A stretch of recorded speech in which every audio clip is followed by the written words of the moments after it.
The deep drive में आपका स्वागत है। आज हम बात कर रहे हैं कार्यस्थल पर सुरक्षा की, मतलब जी वर्क प्लेस सेफ्टी। जी हमारे पास जो स्रोत हैं वो इस विषय पर एक बहुत ही कह सकते हैं कि एक विस्तृत गाइड की तरह है, जिसमें सुरक्षा से जुड़े करीब 15 जरूरी विषयों की एक सूची है।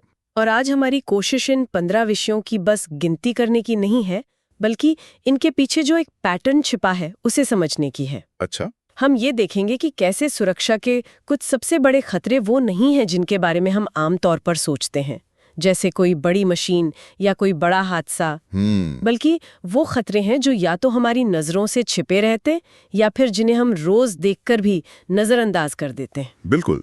और इसी बात को समझने के लिए एक आंकड़ा है जो सच में हैरान कर देता है। बताइए।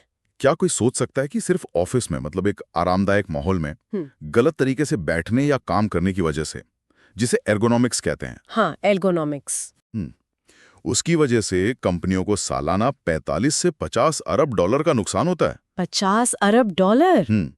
ये आंकड़ा सुनकर तो लगता है कि हम असल खतरों को शायद कहीं गलत जगह ढूंढ रहे हैं।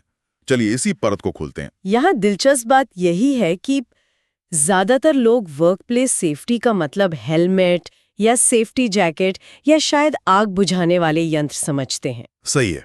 पर असल में एक मजबूत सुरक्षा संस्कृति की शुरुआत उन छोटी छोटी रोजमर्रा की आदतों और जोखिमों को पहचानने से होती है जो धीरे धीरे बहुत बड़ा नुकसान करते हैं। तो आज हम अपनी चर्चा को कुछ इसी तरह आगे बढ़ाएंगे।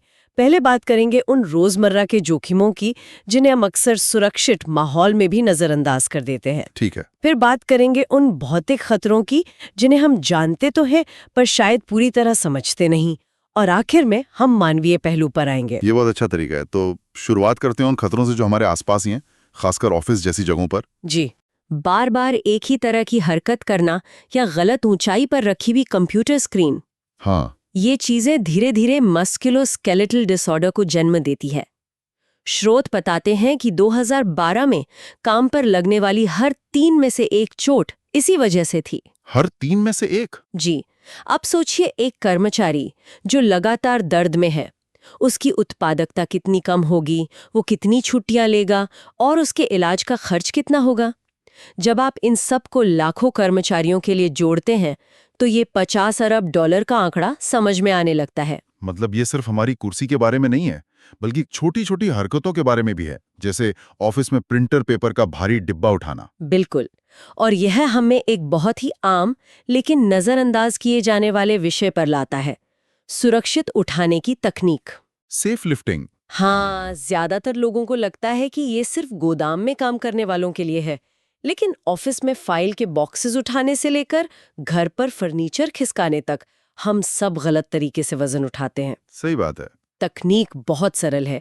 घुटनों को मोड़ो, पीठ सीधी रखो और अपने पैरों की ताकत का इस्तेमाल करो, पीठ का नहीं।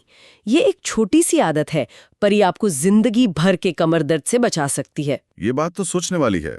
हाँ, भौतिक दुनिया के इन छिपे हुए खतरों की बात कर रहे हैं, लेकिन आज के दौर में एक और दुनिया है जहां हम काम करते हैं, डिजिटल दुनिया। क्या वहां भी ऐसे ही छिपे हुए खतरे हैं? निश्चित रूप से। और इसीलिए अब ऑनलाइन और साइबर सुरक्षा को भी वर्क प्लेस सेफ्टी का एक बहुत जरूरी हिस्सा माना जाता है। अच्छा। ये सिर्फ कंपनी के सर्वर को हैकरों से बचाने के बारे में नहीं है, ये कर्मचारियों और ग्राहकों की निजी जानकारी को सुरक्षित रखने के बारे में भी है। जैसे कि मजबूत पासवर्ड इस्तेमाल करना या किसी अनजान लिंक पर क्लिक ना करना। हाँ, और उससे भी आगे, जैसे संवेदनशील स्वास्थ्य जानकारी को सुरक्षित रखना, जिसके लिए अमेरिका में हिप्पा जैसा एक सख्त कानून भी है, या फिर 2 स्टेप वेरिफिकेशन को अपनाना। ये सब एक तरह से डिजिटल दुनिया में हेलमेट पहनने जैसा है। ये न सिर्फ कंपनी को बचाता है, बल्कि कर्मचारियों को भी ब्लैकमेल या पहचान की चोरी जैसे खतरों से दूर रखता है। तो जो खतरे दिखते नहीं वो ज्यादा गंभीर हो सकते हैं, लेकिन उन खतरों का क्या जिन्हें हम देख सकते हैं, जैसे आग लगना या ऊंचाई से गिरना, क्या हम उन्हें सही तरीके से समझते हैं? ये एक बेहतरीन सवाल है। अब हम उन खतरों पर आते हैं जो सीधे तौर पर हमारे भौतिक वातावरण से जुड़े हैं, जैसे गिरने से बचाव, फॉल प्रोटेक्शन। जी। स्रोत बताते हैं कि गिरना कार्यस्थल पर होने वाली मौतों और गंभीर चोटों का एक मुख्य कारण है, और ये सिर्फ ऊंची इमारतों पर काम करने वालों के लिए नहीं है। ऑफिस में गीले फर्श पर फिसलना या सीढ़ी पर संतुलन खोना भी उतना ही खतरनाक हो सकता है। सीढ़ियों का जिक्र आते ही मुझे याद आता है कि ये हम सब ने कभी ना कभी डगमगाती हुई सीढ़ी पर चढ़ने का जोखिम तो उठाया ही है। और यहीं पर प्रशिक्षण काम आता है। ये सिखाता है कि इस्तेमाल करने से पहले सीढ़ी की जांच कैसे करें, उसे सही एंगल पर कैसे रखें। अच्छा। और उस पर चढ़ते समय हमेशा 3 पॉइंट का संपर्क बनाए रखें। मतलब 2 पैर और 1 हाथ, या 2 हाथ और 1 पैर। ये सुनने में मामूली लगता है, पर जान बचा सकता है। इसी तरह आग से सुरक्षा भी है। हम सब ने ऑफिस में फायर ड्रिल की है, पर क्या वो काफी है? फायर ड्रिल बहुत जरूरी है, लेकिन प्रशिक्षण उससे कहीं ज्यादा है। सबसे जरूरी हिस्सा ये समझना है कि आग लगने पर सुरक्षित बाहर कैसे निकलना है, जिसे ईग्रेस कहते हैं। ईग्रेस मतलब क्या आपको अपने नजदीकी एग्जिट का पता है? क्या वहां तक पहुंचने का रास्ता साफ है? लेकिन क्या हमें आग बुझाने वाला यंत्र मतलब फायर एक्सटिंग्विशर चलाना नहीं सीखना चाहिए? ये एक बहुत ही दिलचस्प दुविधा है। स्रोत में ये बताया गया है कि कई कंपनियां अब ये नहीं चाहती कि उनके कर्मचारी आग बुझाने की कोशिश करें। सच में? जी, उनकी प्राथमिकता होती है कि कर्मचारी बस सुरक्षित बाहर निकल जाएं और फायर डिपार्टमेंट को अपना काम करने दें, क्योंकि गलत तरीके से फायर एक्सटिंग्विशर का इस्तेमाल करने से स्थिति और बिगड़ सकती है।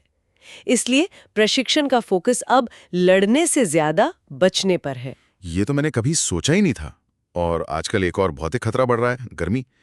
मुझे लगता था ये सिर्फ धूप में काम करने वाले मजदूरों के लिए एक समस्या है। पहले ऐसा ही माना जाता था, लेकिन अब बढ़ते तापमान के साथ ये हर किसी के लिए एक जोखिम है। प्रशिक्षण में गर्मी से होने वाली थकान, मतलब हीट एग्जॉशन, और हीट स्ट्रोक के लक्षणों को पहचानना सिखाया जाता है। पर अगर हम इसे बड़ी तस्वीर से जोड़कर देखें, तो ये उन जगहों के लिए भी जरूरी है जहां एयर कंडीशनिंग फेल हो सकती है, जैसे कोई बड़ा ऑफिस, या जहां वेंटिलेशन अच्छा नहीं है, जैसे किसी रेस्टोरेंट का किचन या कोई गोदाम। अच्छा, मैंने तो कभी सोचा ही नहीं था कि एसी का फेल होना भी एक हीट सेफ्टी का मुद्दा हो सकता है। तो गर्मी या आग जैसे खतरे तो हम देख सकते हैं, लेकिन कुछ खतरे ऐसे भी हैं जो पूरी तरह अदृश्य होते हैं, पर शायद उतने ही जानलेवा हो सकते हैं। बिल्कुल।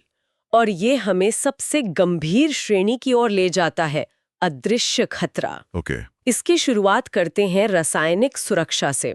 स्रोत में ओशा के जो आंकड़े हैं वे डरावने हैं। हर साल लगभग 19 लाख कर्मचारी काम पर खतरनाक रसायनों के संपर्क में आते हैं, और इनसे जुड़ी करीब 50,000 मौतें होती हैं। 50,000? 50,000 मौतें? ये तो किसी युद्ध के आंकड़ों जैसा लगता है। हम यहाँ किस तरह के रसायनों की बात कर रहे हैं? क्या ये सिर्फ बड़ी केमिकल फैक्ट्रियों पर लागू होता है? नहीं, बिल्कुल नहीं। ये सफाई के लिए इस्तेमाल होने वाले क्लीनर, पेंट, सॉल्वेंट्स, कुछ भी हो सकता है। खतरा सिर्फ रसायन में नहीं, बल्कि उसके बारे में जानकारी की कमी में है। क्या कर्मचारियों को पता है कि वे जिस केमिकल का इस्तेमाल कर रहे हैं उसके खतरे क्या हैं? क्या उन्हें उसे संभालने का सही तरीका पता है? क्या उन्हें पता है कि अगर वो फैल जाए तो क्या करना है? प्रशिक्षण इन्हीं सवालों का जवाब देता है। और रसायनों की तरह ही हवा की क्वालिटी और शोर, ये भी अदृश्य खतरे हैं। हाँ, हवा में मौजूद धूल, धुआं या केमिकल वेपर धीरे धीरे हमारे फेफड़ों को नुकसान पहुंचाते हैं। इसीलिए सही मास्क या रेस्पिरेटर का इस्तेमाल करना जरूरी है। और फिर है शोर, नॉइस। जी, सीडीसी का अनुमान है कि हर साल 2.2 करोड़ कर्मचारी काम पर हानिकारक स्तर के शोर के संपर्क में आते हैं। 2.2 करोड़? ये तो बहुत बड़ी संख्या है। और शोर से सुनने की क्षमता का जाना एक बहुत धीमी प्रक्रिया है। ये एक दिन में नहीं होता, सालों लगते हैं। इसलिए लोग इसे नजरअंदाज करते हैं, जब तक कि एक दिन उन्हें एहसास होता है कि उन्हें टीवी का वॉल्यूम बहुत बढ़ाना पड़ रहा है या लोगों की बातें ठीक से सुनाई नहीं दे रही। और तब तक बहुत देर हो चुकी होती है। बिल्कुल, तब तक बहुत देर हो चुकी होती है। और इससे एक जरूरी सवाल उठता है, क्या? कि क्या कंपनियां इन अदृश्य खतरों जैसे रसायन, खराब हवा या शोर को उतनी ही गंभीरता से लेती हैं जितना कि गिरने या आग लगने जैसे दृश्यमान खतरों को? ये एक बेहतरीन सवाल है। शायद इसलिए क्योंकि गिरने या आग लगने का असर तुरंत और साफ दिखता है ना। बिल्कुल। जबकि शोर से सुनने की क्षमता का नुकसान सालों बाद पता चलता है। उसकी सीधी जिम्मेदारी तय करना मुश्किल होता है। बिल्कुल। दृश्यमान हादसों पर तुरंत कार्रवाई होती है, मीडिया का ध्यान जाता है, कानूनी कार्रवाई होती है। लेकिन अदृश्य खतरों का असर धीरे धीरे होता है और ये साबित करना मुश्किल होता है कि नुकसान काम की वजह से ही हुआ है। इन पर अक्सर कम ध्यान दिया जाता है, जबकि इनसे होने वाला कुल नुकसान कहीं ज्यादा हो सकता है। ये वाकई में सोचने पर मजबूर करता है और ये हमें हमारी चर्चा के सबसे महत्वपूर्ण हिस्से की ओर ले जाता है, मानवीय पहलू। क्योंकि अंत में सुरक्षा सिर्फ नियमों या उपकरणों के बारे में नहीं है, ये लोगों के बारे में है। और यहाँ शायद सबसे डरावना पहलू हिंसा का है। हाँ, जब हम कार्यस्थल पर हिंसा की बात करते हैं तो हमारे दिमाग में शायद ऑफिस में गोलीबारी जैसी कोई चरम घटना आती है, लेकिन ये उससे कहीं ज्यादा व्यापक है। स्रोत के आंकड़े बताते हैं कि 1992 से 2019 के बीच काम के दौरान हिंसक घटनाओं में करीब 18,000 लोग मारे गए। 18,000, ये अविश्वसनीय है। और इसमें एक और आंकड़ा जो मुझे सबसे ज्यादा परेशान कर रहा है, घरेलू हिंसा से जुड़ा हुआ। जी। एक अध्ययन में पाया गया कि घरेलू हिंसा से पीड़ित 74% लोगों को उनके साथी ने काम की जगह पर आकर परेशान किया या उन पर हमला किया। महिलाओं के लिए काम पर मौत का एक मुख्य कारण हत्या है। ये सुनकर ही रूंगटे खड़े हो जाते हैं। ये दिखाता है कि कार्यस्थल एक बुलबुले में मौजूद नहीं है।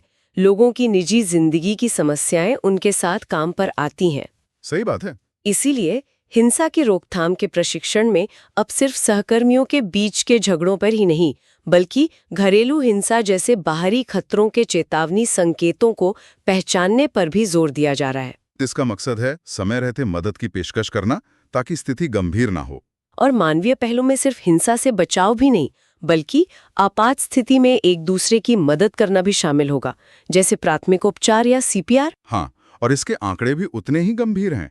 अमेरिकन हार्ट एसोसिएशन के अनुसार अस्पताल के बाहर होने वाले कार्डियक अरेस्ट के मामलों में लगभग 90% लोगों की मृत्यु हो जाती है। 90%? ये एक भयावह आंकड़ा है। लेकिन ऑफिस में कार्डियक अरेस्ट, ये सुनने में बहुत दुर्लभ नहीं लगता? ये कहीं भी किसी को भी हो सकता है। और अगर किसी को कार्डियक अरेस्ट होता है तो उसके पास सिर्फ कुछ मिनट होते हैं। अगर उस समय वहां मौजूद किसी व्यक्ति को CPR देना आता हो तो उसके बचने की संभावना दुगनी या तिगुनी हो सकती है। अच्छा। AED मशीन चलाना सीखना या स्ट्रोक के लक्षणों को पहचानना, ये ऐसे कौशल है जो सिर्फ ऑफिस में नहीं बल्कि जिंदगी में कहीं भी किसी की जान बचा सकते हैं। मतलब सुरक्षा का मतलब सिर्फ खतरों से बचना नहीं है, बल्कि एक दूसरे की देखभाल करने की क्षमता भी है। आपने बिल्कुल सही समझा। और यही हमें हमारे आखिरी मानवीय पहलू पर लाता है, कर्मचारी स्वास्थ्य संसाधन, एम्प्लॉई हेल्थ रिसोर्सेज। जी, ये सिर्फ कुछ पैम्फलेट रखने से कहीं ज्यादा है। ये एक ऐसी संस्कृति बनाने के बारे में है जहां कर्मचारी मानसिक स्वास्थ्य, तनाव या नशे की लत जैसी समस्याओं के बारे में खुलकर बात कर सकें और मदद मांग सकें। एक कर्मचारी जो मानसिक रूप से परेशान है, वो काम पर ध्यान नहीं दे पाएगा और उसके खुद को या दूसरों को चोट पहुंचाने का खतरा बढ़ जाता है। एक स्वस्थ कर्मचारी ही एक सुरक्षित कर्मचारी होता है। तो अगर हम इन सब बातों को एक साथ देखें, नजरअंदाज किए गए रोजमर्रा के खतरों से लेकर अदृश्य रसायनों और मानवीय हिंसा तक, तो इन सब का क्या मतलब निकलता है?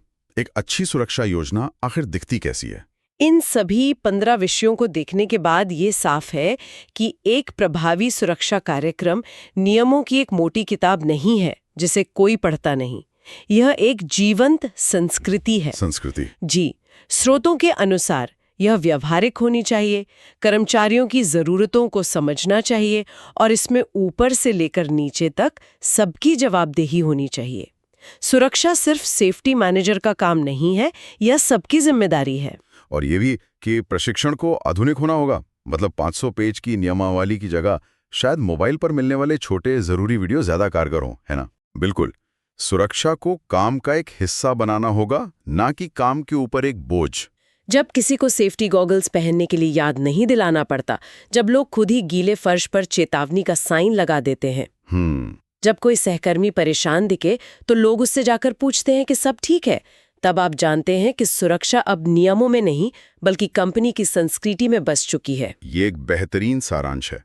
आज की चर्चा को समाप्त करने के लिए एक विचार छोड़ जाते हैं। जरूर। स्रोत में मोबाइल और जियो फेंसिंग जैसे आधुनिक प्रशिक्षण तरीकों का उल्लेख है, जहां किसी विशेष स्थान पर पहुंचते ही कर्मचारियों को अपने आप प्रासंगिक सुरक्षा जानकारी मिल जाती है। जैसे जैसे कार्यस्थल ऑफिस की चारदीवारी से निकलकर हमारे घरों में और दुनिया में कहीं भी फैल रहे हैं, एक प्रभावी सुरक्षा कार्यक्रम का भविष्य कैसा दिखेगा, क्या कार्यस्थल सुरक्षा का अगला मोर्चा भौतिक स्थानों के बारे में कम और एक ऐसी दुनिया में मानसिक कल्याण और डिजिटल सुरक्षा के बारे में अधिक होगा, जहां ऑफिस अब हर जगह है?